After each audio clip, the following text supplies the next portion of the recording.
हरिओम। आज का जो गुरु पूर्णिमा महाउत्सव है, इसके लिए आप सबको सद्गुरु दादा लक्ष्मी भगवान के हजार हजार हाथों से आपके पूरे पूरे परिवार पर लॉट ऑफ ब्लेसिंग्स, आशीर्वाद बरस ही रहे हैं और बरसते ही रहें। ये आज की बहुत बड़ी पूर्णिमा हमारी है। ऐसे समय पर हम गुरु प्रेमियों पर सत्य की वाइब्रेशन फैलाने की डबल जिम्मेवारी है आप सब पर। आप गुरु पूर्णिमा होती है सिर्फ साधकों के लिए। चाहे कोई आज साधक बन जाए, वो कृपा बरसी होगी भगवान पे, तो शायद जितने भी उम्र का होगा, शायद वो आज भी शुरू हो जाएगा। अगर उसका भाग्य चमक जाता है, पूरी जिंदगी की कोई उसने सत्य की कमाई करी है, तो शायद उसका भी भाग्य जग जाएगा। लेकिन ये होती ही साधकों के लिए है।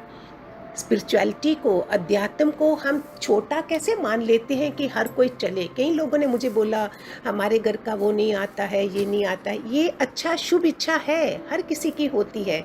लेकिन अगर मैं अपनी पढ़ाई ऑक्सफोर्ड यूनिवर्सिटी करने जा रही हूँ, हार्वर्ड जा रही हूँ, MBA करने जा रही हूँ, क्या मेरे साथ मेरे माँ, मेरे बाप, मेरे भाई बंधु जाएंगे? नहीं। जो धन मैं मीरा वाला, बुद्ध वाला लेके आई हूँ, वो शायद दूसरे के पास नहीं है, तो वो कैसे जाएगा? थोड़ा 2% फ़र्क पड़ेगा, आपकी जितनी तपस्या होगी उसका फ़र्क पड़ेगा, और वो भी बेचारा जुड़ जाएगा। इसलिए शुभ इच्छा होती है कि हमारे सारे आए, भगवान कृपा भी बरसाते हैं।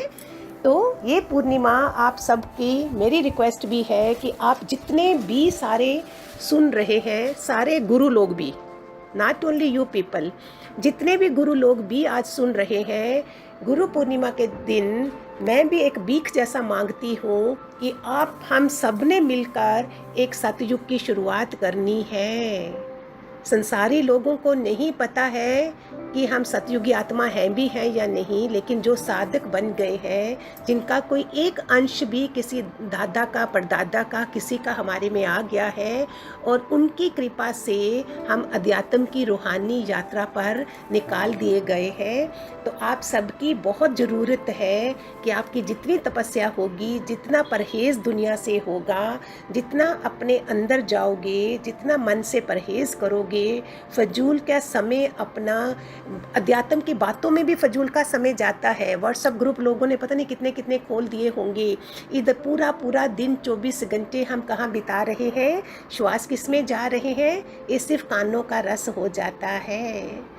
हमको अपने में जाना है जो आज हालात हैं। इसलिए आप सबकी रिक्वेस्ट है कि हम इस गुरु पूर्णिमा से हम इतनी बड़ी सतयुग खोलने जा रहे हैं, शुरुआत हो रही है। जितने भी सतपुरुष हैं, सिद्ध पुरुष हैं, उन सब की कृपा बरसेगी। गुरु पूर्णिमा का मतलब, सदगुरु का मतलब, जहाँ से भी कुछ सीखने को मिले सीख लो। दत्तात्रेय, आपको पता है, उन्होंने 24 गुरु बनाए थे। इसकी महिमा गाने जाओ तो बहुत बड़ी है, समय की बहुत पाबंदी होती है।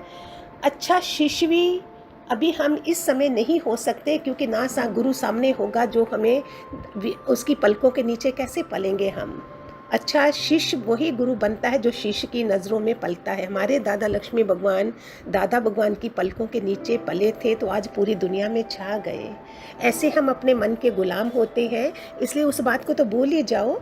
फिर भी प्यारे बच्चों, उसमें गुरु शिष्य का जो सिर्फ कानों में सुन लीजिए। मैंने पिछली वाणी में बोला, एक मिला रोपा, एक बुल्ले शाह, एक अमीर खुसरो, ये टॉप के हैं, जिनका मैं थोड़ा थोड़ा विश्लेषण आपको दे दूंगी। शायद इसमें से भी हमें कुछ सबक मिल जाए, होता तो नहीं है, लेकिन सबसे बड़ा टॉप का मिला रोपा था।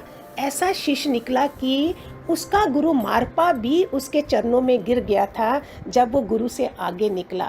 मशेंद्र नाथ से गोरखनाथ आगे निकल गए थे, तो एक बुल्ले शाह थे जो इतने परीक्षाओं से गुजरने के बाद गुरु को कैसे रिझाते थे, ये कलयुग में खाली आपको सुना रही हूँ, और शायद इसमें से कुछ एक कण जैसा हमारे अंदर चला जाए। मिला रोपा जो थे, वो एक परिवार में थे, उसमें उनको क्या हुआ, उनके पिताजी की मृत्यु हो गई। पिताजी की मृत्यु हुई तो उनके जो चाचा थे, उन्होंने उनका सारा जितना भी प्रॉपर्टी वगैरह थी वो सब हड़प ली, और उनकी एक माँ थी और बहन थी। जब उन्होंने सारा उनका प्रॉपर्टी वगैरह ले लिया और फिर क्या हुआ, उनको इस बात का बहुत दुख लग रहा था। कई आत्माएं संवेदनशील होती हैं, कई आत्माएं जड़ जैसी होती हैं, उनको फील ही नहीं होता है इन चीज़ों का। तो वो उन्होंने क्या करा, जब इस चीज़ को देखा कि चाचा ने ऐसा किया है, तो उन्होंने उसका बदला लेने के लिए ठान लिया। और वो बदला लेने के कारण वो कुछ तंत्र विद्या सीखना चाहते थे जो वो उसका नुकसान करते चले गए। थोड़ा शॉर्ट में सुनाऊं, बहुत लंबा है इसका, नहीं तो उन्होंने निकल गए घर से। जब वापस आए तो उनकी माँ और बहन भी नहीं रही, वो चले गए दुनिया से। इस चीज़ ने उनको और भी बदले की भावना जगा दी, बहुत दुखी हुए। फिर क्या हुआ, इसी चाचा के बेटे की लड़के की शादी थी। इन्होंने जो तंत्र विद्याएं सीखी थी, बदला कैसे लिया, बारात जब हो रही है तो इन्होंने ओले बरसाना अपनी तंत्र विद्या से शुरू कर दिए। उस ओलों से, बारिश से, बोलते हैं कसम 70-80 लोग, 70-80 पीपल डाइड, मर गए। इस चीज़ ने उनके अंदर बहुत बड़ा धक्का लगाया कि मैं इतना बड़ा बदला नहीं लेना चाहता था जिसमें इतने लोगों की जानें गई। ये देखकर वो निकल गए घर से किसी गुरु की तलाश में कि मैं अभी अपने कर्मों को ख़त्म कैसे करूं। जब वो निकल गए, गुरु ढूंढते गए। देखो, इस बात को समझना, हम भी सुनने जाएंगे, दूसरा भी सुनेगा, कितना फ़र्क है, उसकी चेतना कैसी है, वो कितने ऊंचे तत्व का है। बहुत गुरु रास्ते में मिले, ऐसे ही बुद्ध भगवान को भी बहुत गुरु मिले थे, लेकिन सब थोड़ा थोड़ा दे सके जितना उनके पास होता था।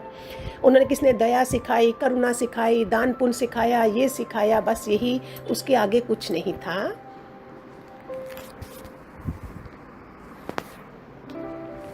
तो इससे वो संतुष्ट नहीं हुए, क्योंकि वो कुछ अलग ही किस्म के होंगे जिससे भगवान ने काम करवाना है, तो उसको इतने ऊंचे होंगे कि किसी ऊंचे गुरु की तलाश थी। फिर किसी ने बोला कि तुम ऐसा करो, जहाँ थोड़ी दूरी पर एक मारपा नाम के रहते हैं, वो शायद तुम्हें कोई रास्ता दिखाएंगे। वो चल पड़े उधर गए तो एक छोटे बच्चे ने, उसने पूछा मारपा कहाँ रहते हैं। उसने पूछा, मारपा ने, उसने बच्चे ने बताया वो किसान हल जो रहा है, आप जाइए उधर। वो गए, मारपा ने इस शख्स को देखा, मिला रोपा को, और बियर पड़ी होगी पास में, बियर पिलाई और बोला हल जोत। उन्होंने जो करना, बियर पी, हल जोया, और फिर बोला बच्चे को लेके इसको घर ले जाओ। फिर घर जाने को बोला। घर गए तो उन्होंने पूछा तुम कैसे आए। उसने बताया कि मुझे सब कर्मों को इसी जन्म में ख़त्म करना है। कैसी संवेदनशीलता होगी उनके अंदर। उसने बोला ठीक है, तुम तो रहने का, अपने खाने पीने, बोलता मेरे खाने पीने, रहने का इंतज़ाम, खाने पीने का इंतज़ाम आप लोग करेंगे, लेकिन मैं दम को पाना चाहता हूँ। दम माना इसी जन्म में सारे कर्मों को खात्मा करना। तो दादा लक्ष्मी भगवान का ज्ञान यही था कि सारे कर्मों को ख़त्म करना है, ये अंतिम जन्म करना है हमने। उसने बोला जहाँ तो मैं रहने सहने का करूँगा, तुम्हारा खाने का, जहाँ फिर तुम दम का कहीं और से लो। उसने बोला नहीं, मैं दम इधर से लूँगा और मैं अपने खाने का इंतज़ाम कर लूँगा। सुनना ध्यान से, हम शायद कितने लोग इस सत्संग में जा चुके होंगे, सुनते सुनते सत्संगों से भटकी हुई आत्माएं निकल जाती हैं, क्योंकि सहन नहीं कर, छोटी सहनशीलता भी नहीं होती। और ऐसे मेरे बहुत अनुभव हैं, ऐसे भागते आती हैं जैसे पार हो जाएंगे, क्राउन लग ही जाएगा उनको गुरुओं का, नहीं हो पाता है। बेचारे बहुत छोटे उसमें आए होते हैं, पॉकेट में धन नहीं होता। जो सहन कर गया वो देखो कहाँ पहुँच जाता है। तो उसने बोला ठीक है, भिक्षा मैं अपनी अरेंज कर लूँगा, तुम मुझे खाली मेरे कर्मों का धम को समझाना, सत्संग सुनाना। शर्त लग गई। ये निकल गए सुबह अपनी भिक्षा लेने के लिए और गए। पूरे हफ्ते का, महीने का लेना चाहते थे तो गेहूं भर के थैले भर के लाए। आके ज़ोर से उन्होंने थोड़े गेहूं बेच के एक बर्तन भी ले लिया बनाने के लिए, और ज़ोर से पटक के ऐसे मारा ज़मीन पर। थके हारे थे, चल के आए। अंदर मारपा खाना खा रहे थे तो वो उठ के बाहर आए। उन्होंने बोला तुमने ये इतने गुस्से में फेंका है, तुम इधर से निकल जाओ, तुम्हारे लिए इधर जगह नहीं है। सुनो, जिसने रुकना है, जिसने पाना है, वो सब कुछ सहता है।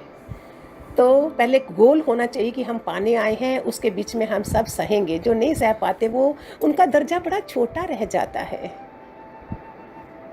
हमें क्या बनना है, शेर पुत्र हैं हम चींटी तक रह जाते हैं। ऐसा करें कि भगवान इतने आशीर्वाद बरसें कि जो लोगों को ये बुद्धि नहीं थी, आज ये किसी ऐसे के कानों में भी पहुँचे जो बेचारा भटका हुआ आत्मा इधर से गया उधर गया, वो भटकी हुई आत्मा रह जाती है, एक जगह नहीं रह सकती है। एक सत्संग छोड़ा, दूसरा गए, दूसरा छोड़ा, तीसरा गए, उनका कल्याण क्या होता है। फिर हर जन्म भागते भागते आना, फिर कर्म पीछा कर रहे होते हैं। इस बारी भी वो 2-4 जन्म क्रॉस करके फिर वापस 2-4 साल रुके, फिर वापस गए। मैं तो उनको भी दुआएं देती हूँ, उन सब के लिए मेरी दुआएं हैं। तो मारपा उनके अभी गुरु नहीं बने थे, वो शिष्य बनने आए थे मिलारोपा। तो मारपा ने बोला तुम तो बहुत ही वो हो, गुस्से वाले हो, तुम्हारे लिए मेरे पास जगह नहीं है। बड़ी मुश्किल से वो मान गए थे जब उन्होंने अपना वो गेहूं का बोरा भी लाया और रखा। इसके बाद उन्होंने बोला बाहर रहो, तुम्हें ये सजा है कि तुम पूरा मेरा काम करो, मेरा घर बार देखो, और तुम सत्संग नहीं सुनोगे। एक दिन क्या हुआ, वो चुपके चुपके सत्संग में जहाँ भिक्षा औरों को मिल रही थी, जिनको भिक्षा दे रहे थे लोग भिक्षा लेके जा रहे थे, लेकिन इनके लिए कोई भी भिक्षा नहीं होती थी और ये चुपके से बैठे थे। तो मारपा की आंखें बंद थी। जब इसको बैठे देखा तो उनको बहुत गुस्सा आया। उन्होंने उनकी बहुत पिटाई करी और उनको निकाल दिया सत्संग हाल से। लेकिन फिर भी दोबारा मिलारोपा आते बैठते सोचते शायद किसी दिन मुझे भी दीक्षा दी जाएगी। तो ऐसे करके उन्होंने 13 साल लगाए। आज जितने भी साधक सुन रहे होंगे जो सत्संग छूट जाते हैं, आज भगवान करे उनके ऊपर कृपा बरसे, एटलीस्ट अपनी गलतियों को देख सकें, ना कि दूसरों को ब्लेम दें कि सहन जिसने पाना होता है वो क्या सहता है। 13 साल गुजर गए। उसके बाद उन्होंने क्या करा, मारपा की पत्नी को रिक्वेस्ट करी कि मुझे ऐसे ऐसे दीक्षा दिलाइए, मेरे को नहीं दी जा रही है। पत्नी के कहने से भी उन्होंने, मारपा ने उसको नहीं दी। बोला तुम क्या करो, अगर तुमको भिक्षा ही लेनी है तो ऐसा करो कि मेरे बेटे के लिए तुमको घर बनाना पड़ेगा अकेले, 3 कोने वाला। उसने बोला ठीक है। ऐसी ऐसी यातना सह रहा है, अगली यातना कौन सी आई, अगेन बोला मेरे बेटे के लिए 3 कोने वाला घर बनाना है। उसने बोला ठीक है, घर 3 कोने वाला बना दिया। कैसा गुरु था देखो, और शिष्य की पहचान देखो कहाँ तक हुई। गुरु फेल हो गया था। इसके आगे बाद में सुनना जरा ध्यान से। फिर क्या हुआ, उसने बोला ये मकान अच्छा नहीं है, तुम 4 कोने वाला बनाओ मेरे बेटे के लिए। 4 कोने वाला बनाया। बोला ये अच्छा नहीं है, इसमें 4 बुर्ज लगने चाहिए, वो बनाएंगे। ऐसा करते करते बनाते बनाते उनकी उम्र भी डल गई थी, जवानी में आए थे। तो फिर क्या हुआ, इन्होंने एक बार मारपा की जूठा लेटर बना के किसी और भिक्षु के पास भी चले गए कि उन्होंने भेजा है। वहाँ से भी मारपा ने देखा और इसको गुस्सा करा। फिर भी ये सह रहे हैं। ये बहुत प्यारी कहानी है। कलयुग में हम बन तो नहीं सकते हैं, लेकिन रियलाइज़ कर सकते हैं कि हमारी गलतियाँ कहाँ होती हैं। तो फिर क्या हुआ, उन्होंने बोला ठीक है अभी तुमको दीक्षा चाहिए, अभी तुम, उसने बोला अभी तो मैं सुसाइड करूँगा, आत्महत्या कर लूँगा अगर मुझे अभी ये नहीं दिया जाएगा। तभी मारपा ने देखा अभी ये जान देने को भी तैयार है, तो मैं इसको दीक्षा देता हूँ। उसने बोला अभी इसके मन की चेतना को कुछ छू रहा है। तब क्या हुआ, उसने बोला आज तुम जान देने को तैयार हो, चलो आज से मैं तुम्हारी दीक्षा शुरू करता हूँ। और उन्होंने दे दी। ऐसा करते करते एक डाकिनी होती है, जो एक शक्ति होती है। ये कब मिलती है, देखो जिस शिष्य ने इतना सहा हुआ होगा यातना गुरु की, तो ही वो शक्ति आगे नेक्स्ट पड़ाव है उसका। वो डाकनी आई। डाकनी बोली मारपा ने तुमको सब कुछ दे दिया है, लेकिन वो तुमको ये देना भूल गए हैं, जो मैं तुम्हें देने आई थी वो तुम्हारे पास नहीं है। उन्होंने क्यों नहीं दिया, तो वो मारपा के पास पहुँचे। उन्होंने पूछा कैसे आए हो। मारपा ने मिलारोपा ने बोला मुझे उस डाकनी ने भेजा है। मारपा ने डाकनी का नाम सुन के अपना सर झुका दिया। जो गुरु था, जो इतनी परीक्षा ले रहा था, देखो उसकी अंतर चेतना सह सह के कैसी पहुंची कि जो गुरु को नहीं मिला था वो मिलारोपा को शक्ति मिली। उसने जब सर झुकाया, उसको भी नहीं पता था ये क्या है। तो मारपा का आगे अपना गुरु जीवित था, जो कहीं बिहार और नेपाल के बीच में कोई जगह है, वहाँ रहते थे। वो उनके पास गए। जब उन्होंने पूछा कि ये कहाँ से मिला, तो मारपा बोलता है कि मेरे शिष्य मिलारोपा को मिली है ये शक्ति। ये सुन के वो भी सर झुका गए और मिलारोपा को वो चीज़ प्रकट हो गई जो एक गुरु के पास भी नहीं थी, और शिष्य ने सह सह के अपने को वहाँ तक पहुँचा दिया। लेकिन मारपा का क्या था, एक ही शब्द था, बोलते तू अगर मेरी बात को ले लेता, जान जाता जो मैं बोल रहा था, तूने नहीं सुना, इसलिए तेरे को ये सारी यातना सहनी पड़ रही है।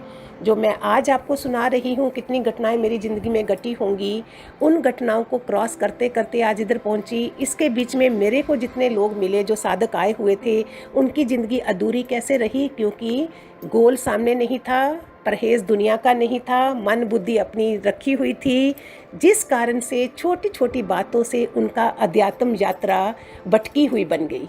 मैं भी जुड़े होंगे कहीं कहीं से, लेकिन भटकी हुई आत्मा होती है। मेरे पास कोई आए तो मैं तो नहीं रखूँ, मैं बोलूँ जो उधर नहीं बसा है वो इधर भी नहीं बसेगा, सीधा जवाब मेरे पास एक होता है। ऐसी भटकी हुई आत्माओं के लिए वो फिर पता नहीं कितने 10,000 जन्मों के बाद दोबारा हम ठोकरें खा के आते हैं। ये हो गया मिला रोपा की कहानी।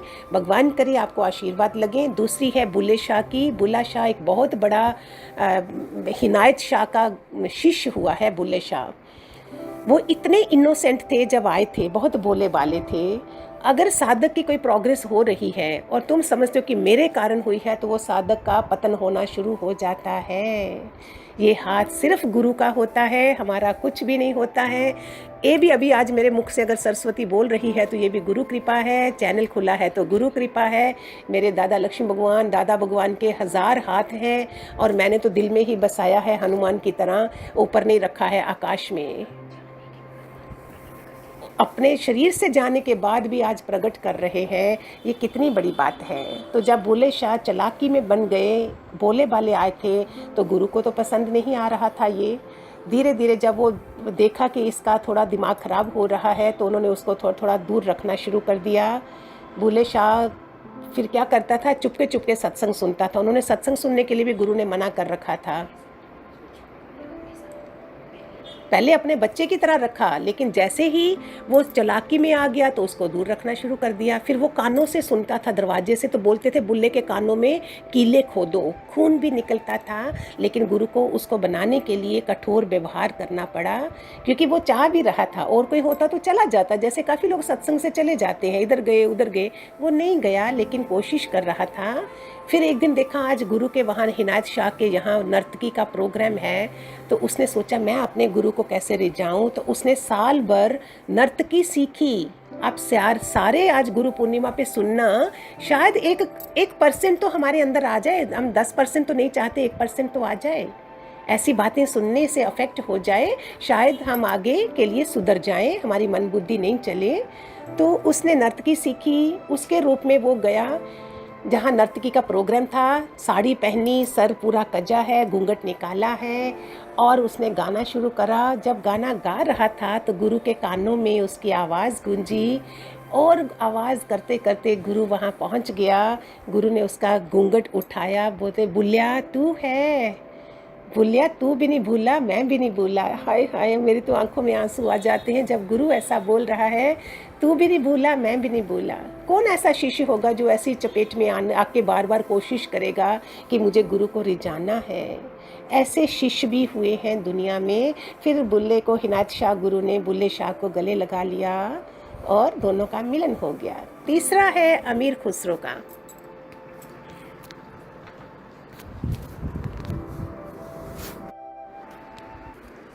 इस दृष्टांत से पहले आपको ये बता दूं, गुरु पूर्णिमा कब आती है? आषाढ़ी पूर्णिमा बोलते हैं इसको, जब बरसात हो रही होती है। इसका मीनिंग ये होता है कि गुरुओं की बरसात पड़ रही है, तुम अपने मटके सीधे रख लो। जिसका मटका सीधा होगा वो पानी भर जाएगा बारिश में, जिसका मटका टेढ़ा होगा वो पानी कहाँ से भरेगा, वो सूखा रह जाएगा। तो कौन से महीने में आती है ये गुरु पूर्णिमा, जिसमें हम अपने को बरसात की तरह अपने को भर लें, भीग जाएं हम इस अध्यात्म की रूहानी यात्रा में। गुरु का अर्थ ही 2 ही तो अक्षर होते हैं गुरु के। असली शिष्य के लिए गुरु सेवा साधना है। गुरु सेवा का अर्थ है गुरुदेव जो भी कहें, जैसा भी काम। अभी नहीं मैं बोल रही हूँ, बहुत एग्जाम्पल जो बुरी बनी है हमारे हिंदुस्तान में गुरुओं की, शिष्यों की, इसमें हम सिर्फ सुन सकते हैं। हमने घर में ही रहना है, अभी बच गए हैं, हम कहीं किसी आश्रम में नहीं जा रहे हैं, घर बैठे ये बातें सुन रहे हैं। शायद फिर सतयुग खुलेगा तो हमारी भी बुद्धि शुद्ध होके हमें कैसे मिला रोपा, बुले शाह, बड़े बड़े टॉप के शिष्यों में हमारा नाम आए उसमें। तो शिष्य के लिए गुरु सेवा का अर्थ है गुरुदेव जो भी कहें, जैसा भी काम सौंपे वैसा ही करना। कई बार गुरुदेव द्वारा कहे गए कार्य को बड़े संसारिक, लौकिक, सामाजिक रीति से देते हैं। ऐसा करते हुए वे भूल जाते हैं कि गुरुदेव तो संसार का की सभी बातों से परे हैं। फिर भला वे संसारी कैसे हो सकते हैं, ये हमारा मन चलता है ना। वे यदि शिष्य को कांटों भरी डगर से गुजारते हैं तो केवल इसलिए कि इससे उसका कल्याण होगा।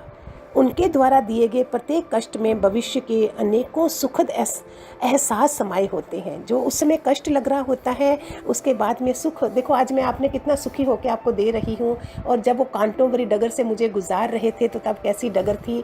तो भी जब मन नहीं चला, जिनके मन चलते हैं उनका पतन हो जाता है और वो गिर जाते हैं।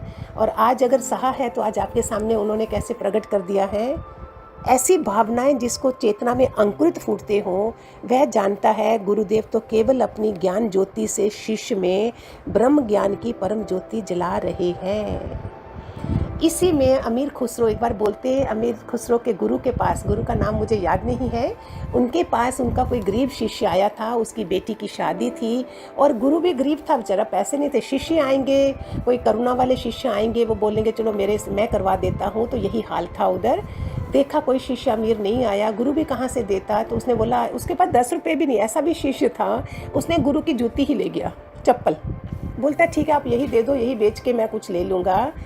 ऐसा करके रास्ते में जब वो चप्पल ले के जा रहा है, उधर से अमीर खुसरो आ रहे हैं। उनके पास 40 ऊँट हैं, हीरे जवाहरत से भी बने हुए, और एक ऊँट था जिसमें उनका रजाई गद्दा कपड़ा होगा। उसको स्मेल आ गई अपने गुरु की चप्पल की। व्हाट ए बिग एग्जाम्पल, शू था उसका लिया हुआ उन्होंने, उसकी खुशबू आ गई।